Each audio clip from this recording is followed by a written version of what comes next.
Permission চাই। DC ওরে বলছে, এই বেটায় আমি এই জেলা চালাই, আমার ম্যাজিস্ট্রেটি পাওয়ার আছে হাতে, আর আমার সামনে গাঁজা খাওয়ার পারমিশন চাও? তুমি কোন জায়গায় লেখাপড়া করিস? তোমার তো এক্ষুনি গ্রেফতার করে জেলে পাঠানোর দরকার। লালনের মাজার নিয়ে গবেষণা হয় এদেশে, কিন্তু আল্লাহর কালাম নিয়ে গবেষণা করার জায়গাও নেই, আমরা করিও না। লালন ইনস্টিটিউট খুলতেছে, কুষ্টিয়ায় যান, কিন্তু কোরআনের ইনস্টিটিউট আছে এদেশে। রাজশাহীতে একটা আছে নাম কাওয়াস্তে। আমরা চাই কোরআনে কারিমের বিভিন্ন আয়াত নিয়ে, শব্দ নিয়ে যেন গবেষণার সেল তৈরি করা হয় এই বাংলাদেশে। 2 নম্বরে যারা আল্লাহর ইবাদতে মশগুল থাকে, ইবাদত মানে শুধু নামাজ পড়া রোজা রাখা ইবাদত না, আপনার দ্বারা যেন মানুষের উপকার হয়। আজ আমরা আলেমরা যে জায়গায় আছি, নিজেরই কিছু করতে পারি না, মানুষের উপকার করবো কি দিয়ে? কথা বলেন না কেন? এই জন্য আমরা মানুষের উপকার করতে হলে যে জায়গাগুলো দরকার, আজ বাংলাদেশে ওই জায়গাগুলোতে আলেমরা এখন যেতে চায়, কিন্তু কিছু মানুষ দেখি গাত্রদাহ শুরু হয়েছে তাদের। হ্যাঁ, এরা এই লাইনে আসার দরকার কি? এরা মসজিদ মাদ্রাসা খানকা নিয়ে থাকবে। সারা জীবন তো এটা নিয়েই ছিলাম, কিছুই তো হয়নি। কে কথা বলেন না কেন? 54 বছর তো আমরা শুধু ওইটা নিয়েই ছিলাম, কি হয়েছে? হ্যাঁ, খানকা হয়তো 2 তলা থেকে 3 তলা হয়েছে, কিন্তু ইসলামের কি হয়েছে আপনি বলেন? 500 বিধান শরীয়তের এই 54 বছরে একটাও বাংলাদেশে কায়েম হয়নি। কিয়ামতের দিন জবাব দেওয়া লাগবে না? 3 নম্বরে আল্লাহর নিষিদ্ধ কাজ থেকে নিজেকে বাঁচিয়ে রাখার সর্বাত্মক চেষ্টা করা। দুঃখ এটা, বাংলাদেশে আমরা 96-92 ভাগ মুসলমান, আল্লাহর নিষিদ্ধ কাজ জানার পরেও এমন এমন জায়গা আছে ছেড়ে দেওয়া যায় না। আছে কিনা বলেন? মানে একটা জায়গা আপনি দেখাতে পারবেন যেখানে ইচ্ছা করলেও ভালো থাকা যায়?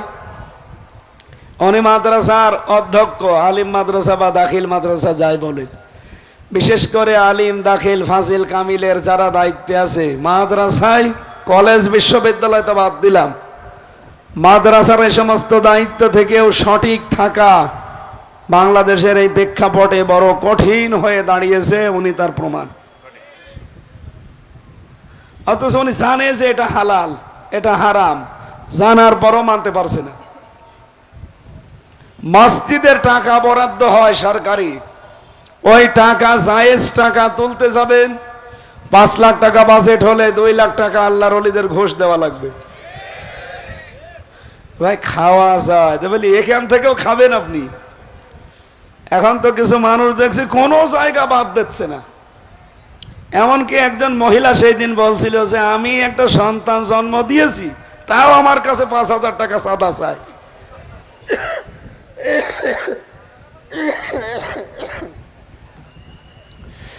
আগে থেকে যদি জানতাম যে চাঁদা দেওয়া লাগবে, দরকার হয় স্বামীর কাছে থাকতাম না।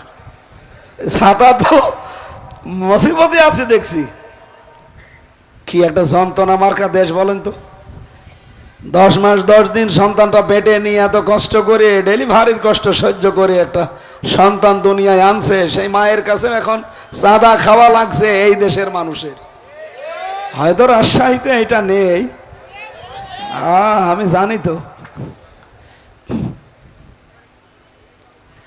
এই জন্য আল্লাহর নিষিদ্ধ কাজ থেকে যদি আপনি নিজেকে বাঁচিয়ে রাখতে চান, মান ক্বারাআল কুরআনা ফাস্তাযহারাহু, কোরআন যারা পড়ে আর কোরআনকে বিজয় করার চেষ্টা করে, ফাহাল্লা হালালাহু ওয়া হাররামা হারামাহু, এর হালালকে হালাল জেনে আঁকড়িয়ে ধরে, হারামকে হারাম জেনে ছেড়ে দেয়, আদখালাহুল্লাহুল জান্নাহ, নবীজি বলেন আল্লাহ তাকে জান্নাতে দিয়ে দিয়েছে। না, এই যে পাশের উনি সুবহানাল্লাহ বলল, আপনি আলেম না? উনি আলেম না। শব্দের দিকে তাকালে আমরা এই যে 2 দিকে 2 আলেম বসে আছে। আদখালা ইয়াদখিলু, এটা মাজি, এটা অতীতের অর্থ দেয়। নবীজি বলতে চাচ্ছেন যারা কোরআন পড়ে আর কোরআনকে বিজয়ী করার জন্য চেষ্টা চালায়, হালালকে হালাল আঁকড়িয়ে ধরে, হারাম জানার পরে ছেড়ে দেয়। আল্লাহর নবী শেষের কথা বললেন কি, আদখালাহুল্লাহুল জান্নাহ, আল্লাহ নিজে এখানে ফাইল কর্তা, উনি নিজে দায়িত্ব নিয়ে তাকে জান্নাতে পৌঁছিয়ে দিয়েছে না দেবে? বলেন বলেন, দিয়েছে। অতীতের শব্দ।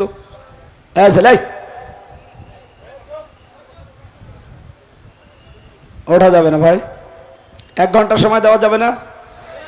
এমনি আমার কণ্ঠ বসে যাচ্ছে, আপনারা ডিস্টার্ব করলে আর কথাই বের হবে না। রাজশাহীবাসী, আমি হাদিস থেকে যেটা ব্যাখ্যা করতে গিয়ে পেয়েছি, সত্যি যদি কোরআন প্রতিষ্ঠিত হয়ে যায়, কোরআনে কারিম কোন দেশে বিজয়ী থাকে, সেখানে হালালকে হালাল জানার পরে মেনে নেওয়া যায়, হারামকে হারাম জানার পরে ছেড়ে দেওয়া যায়। এরকম একটা পরিবেশ যদি কোনো দেশে কায়েম হয়ে যায়, নবীজি বলেন মরণের পরে জান্নাতে প্রবেশ করবে সে তো পরে, এই পৃথিবীর জমিনটাই তাদের জন্য মিনি জান্নাত হয়ে যাবে। বলেন তো 54 বছরেও কি আমরা এরকম একটা জান্নাত বাংলাদেশে পেয়েছি? বলেন বলেন, আমরা এইটা চাই। আপনি উপজেলা চেয়ারম্যানকে জিজ্ঞাসা করেন, আমরা এইটা চাই।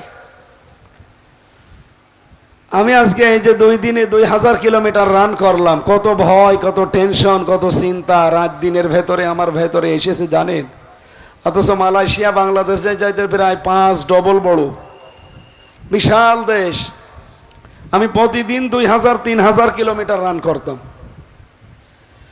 খালি মরুভূমি, পাথর, পাহাড় আর পাম গাছ, বিশাল বিশাল জঙ্গল এলাকা। রাত 2টা-3টার সময় যাচ্ছি আমি আর ড্রাইভার, কেউ নেই। মানে শরীরের ভেতরে ভয়ে সমসম করে ওঠে, না জানি কি সামনে চলে আসে। মানুষ বলতে তো কিচ্ছু নেই, পশু পাখিও নেই। ড্রাইভার আমারে বলছে কোনো ভয় নেই, শুধু আল্লাহ ছাড়া কোনো ভয় করার দরকার নেই। আমি ওই দিন মনে মনে ভাবছিলাম যে আমার দেশটা মাত্র 1150 কিলোমিটার, এই লাইন থেকে ওই লাইন পর্যন্ত। টেকনাফ থেকে তেতুলিয়া কত? 1150 কিলোমিটার। এই দেশটা যদি এইরকম হয়ে যেত গো, 3000 কিলোমিটার আমি চলে গেলাম একদিন এক রাত মিলে, কোনো ভয় নেই, শুধু আল্লাহ ছাড়া কোনো ভয় নেই। ড্রাইভার আমারে অভয় দিচ্ছে। আর আমরা এখান থেকে রাজশাহী থেকে কুষ্টিয়া, এই জায়গা থেকে আমার বাড়ি মাত্র 72 কিলোমিটার। রাতের বেলা 3-4 বার মনের ভেতরে সাত করে উঠবে, না জানি কোন আল্লাহর ওলি সামনে পড়ে। এরপরে তো কিছু মানুষ আছে তারা বলবে হুজুর দোয়া চাই। যদি বলে যে ভাই দোয়া করে আসলাম, বলবে না, যে দোয়া নিয়ে আসলেন ওই দোয়া দিয়ে যান। এখান থেকে লালপুরে, ঈশ্বরদী, ভেড়ামারা, কুষ্টিয়া 4 জায়গায় তো ধরবেই। এই 4 জায়গায় যদি অন্তত 1-1,500-2,000 করে দোয়া দেওয়া হয়, 8,000 শেষ। এই গাড়িটা নিয়ে আসা যাওয়া, আমার শরীরের যে অবস্থা, ড্রাইভার সাথে এই যে হোসাইন হুজুর আছে, তো হুজুর কয় টাকা দেবে? অথচ 3000 কিলোমিটারে কোনো দোয়া নেই, আমি শুধু দোয়া করতে করতে চলে যাচ্ছি, কেউ দোয়া চাই না। আমাদের দেশটা যদি এইরকম হতো, আমরা কি ভালো থাকতাম না?